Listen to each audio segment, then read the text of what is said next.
Entre Touraine et Poitou, niché entre les douces ondulations des terres agricoles et les rives paisibles de la Vienne, se trouve un village discret, d'Angers-Saint-Romain. Une terre de blé et de vignes, bien éloignée des paysages laitiers du bocage normand ou breton. Et pourtant, c'est ici que depuis 128 ans, au cœur de cette campagne viticole, que s'est écrite l'une des plus singulières aventures industrielles et humaines de la région. À la fin du XIXe siècle, le phylloxéra a détruit de nombreuses vignes du nord de la Vienne. Les terres autrefois consacrées à cette vigne se reconvertissent progressivement à l'élevage. Elles vont être remplacées par des prairies.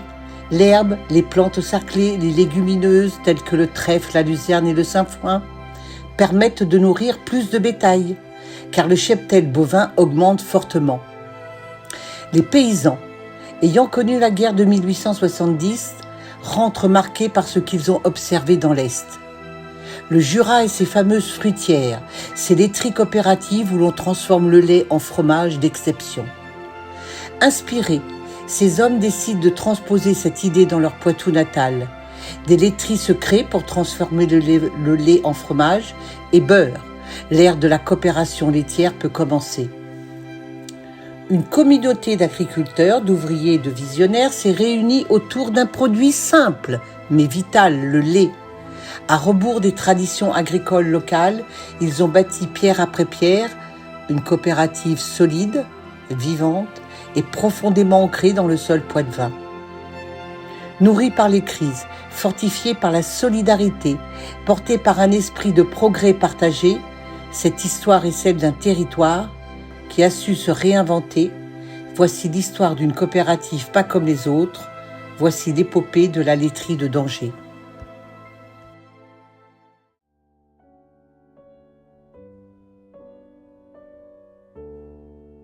Dès 1890, plusieurs petites laiteries du Poitou s'unissent pour former l'Association centrale des laiteries coopératives de l'Ouest, fédérant ainsi une soixantaine de producteurs. Mais à d'Angers, l'histoire prend une tournure encore plus concrète. En 1896, autour de la figure de Louis Jupin, conseiller général respecté et homme de terrain, lié à la région par son mariage avec la nièce du maire de Saint-Romain, se rassemblent châtelains, maires et grands propriétaires du canton pour créer une beurrerie coopérative, la laiterie coopérative de d'Angers, la seule du département. Les statuts de la coopérative sont déposés en 1897 auprès de maître Aucher, notaire à d'Angers. La beurrerie est inaugurée la même année, comme en témoigne la date encore visible de nos jours sur la façade principale de la laiterie, avec la mention « L'union fait la force ». La beurrerie est à la pointe de la technologie pour l'époque. Elle se dote de centrifugeuses à vapeur, permettant un écrémage rapide et efficace du lait. Le personnel comprend un gérant comptable, 2 beurriers, un contrôleur du lait, un chauffeur, 22 charretiers pour le ramassage du lait. Très vite, le succès est au rendez-vous. Dès 1903, la coopérative produit 272 tonnes de beurre et devient la première laiterie en chiffre d'affaires de toute l'association régionale. Elle est un pilier économique du nord de la Vienne. En 1907, elle réunit 1016 sociétaires, soit une large part des éleveurs locaux. Le lait est abondant, la race partenaise robuste et productive est vivement encouragée. Mais, avec le succès, vient aussi la tentation des ambitions personnelles. Louis Jupin, figure tutélaire de la coopérative, se détourne du projet commun pour créer sa propre entreprise privée, la société Sully. Il dépose le 8 mai 1907 les nouveaux statuts auprès de maître Aucher. Il y ajoute une conserverie de petits pois dans l'espoir de diversifier l'activité agroalimentaire locale. Mais l'expérience tournera court. La conserverie ferme ses portes en 1911. En 1913, la laiterie des Ormes et de d'Angers représente le tiers des 31 millions de litres de lait produits dans le département. Mais la Première Guerre mondiale va venir tout chambouler. En 1919, épuisée par les difficultés d'approvisionnement, les pertes humaines et les bouleversements économiques, la société Sully et la coopérative de d'Angers sont toutes deux liquidées. L'avenir de la laiterie semble alors suspendu.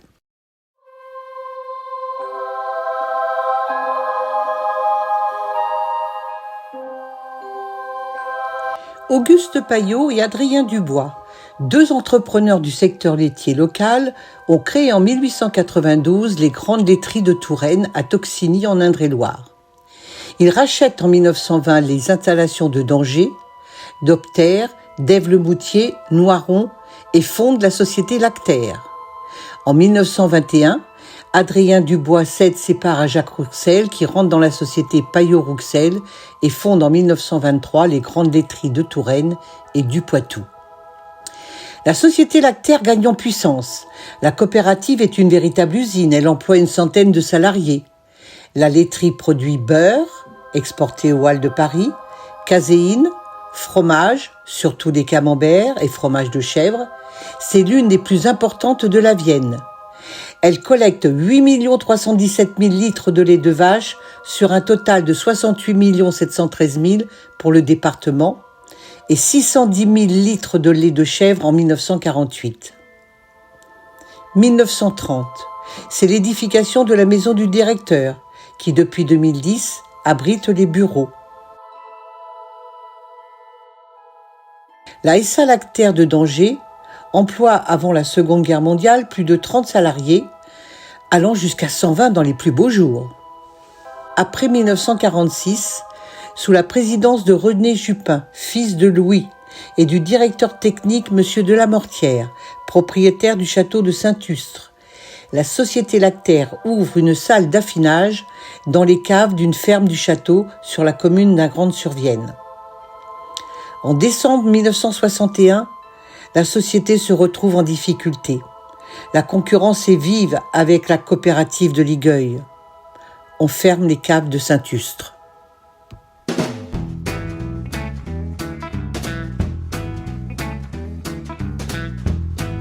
« 1962. La coopérative rentre dans l'ère des 30 Glorieuses. Portée par un renouveau du mouvement coopératif, les éleveurs laitiers du secteur, encouragés par Jean Raffarin, Marc Ferré et Pierre-Marie, maire de Saint-Romain, recréent une entité collective, la Société coopérative agricole Lactaire de d'Angers, union de Lactaire et de la Coop des Ormes. Roger Pasquier, exploitant agricole à Entrant et vice-président de la Chambre d'agriculture, en devient président. Et la direction est confiée à M. Le Dantec, directeur de la laiterie des Ormes. Ensemble, ils gèrent les deux unités, rassemblant 1200 sociétaires, 29 chauffeurs et 86 ouvrières.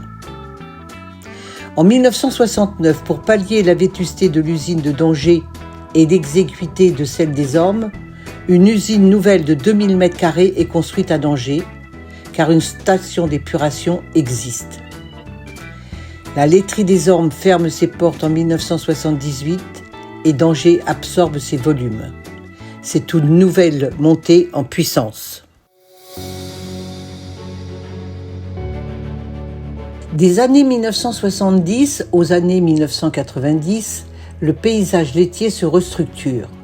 La commune de d'Angers, qui a fusionné avec celle de Saint-Romain en février 1971, absorbe successivement les coopératives de Parçay-sur-Vienne, Saint-Épin, Ouaré, puis Abillé-Rive et traite plus de 100 000 hectolitres de lait par an.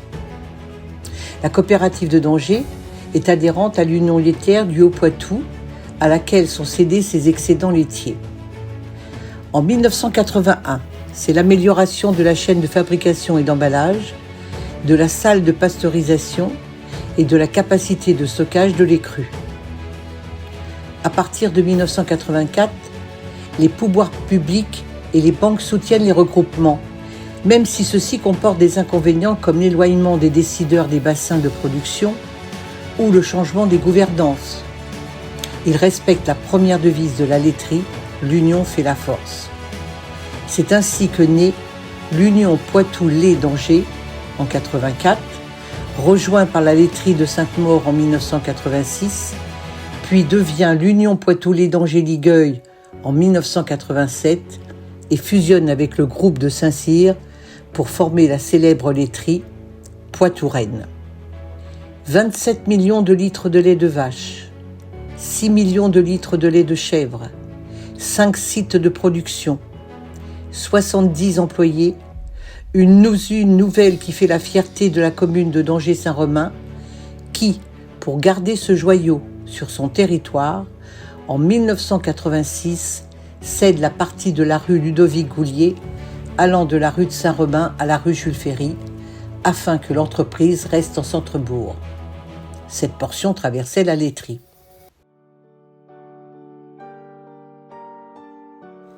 En 1996, sans changement majeur depuis 1969, une modernisation globale et des agrandissements sont engagés. Eurial investit à Dangers sur plusieurs années 31 millions de francs dans de nouvelles chaînes.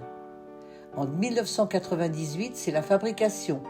En 1999, l'égouttage. Un nouveau bâtiment est construit, accolé à l'ancien.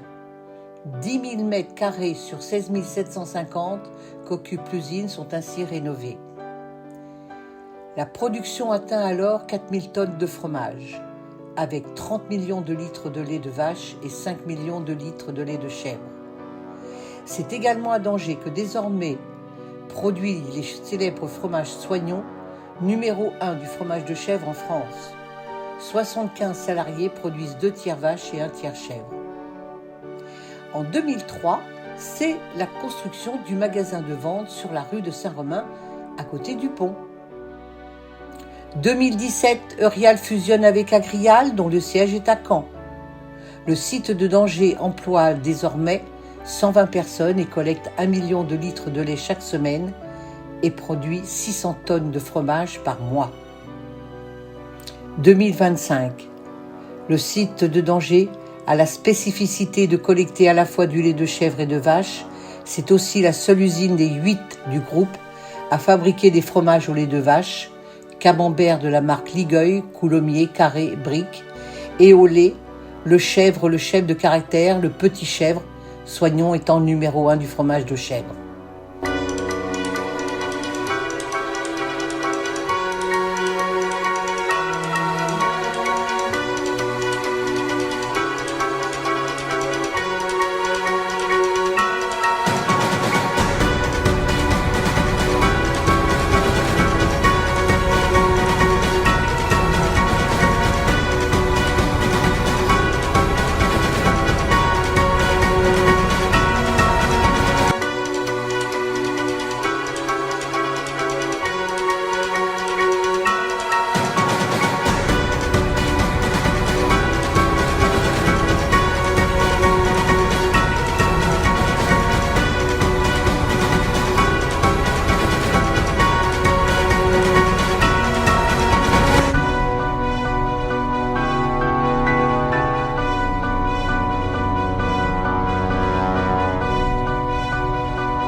L'union a toujours fait la force de cette petite coopérative qui a toujours su se réinventer. Dans un monde où les industries se mondialisent et se déshumanisent, cette laiterie garde un visage profondément humain. Une centaine de femmes et d'hommes, dans une usine ultramoderne, travaillent chaque jour et nuit pour transformer le lait en fromage, pour raconter l'histoire d'un terroir, d'une communauté, plus d'un siècle d'efforts partagés. Loin d'être un simple site de production, la coopérative de d'Angers fait partie de notre patrimoine industriel.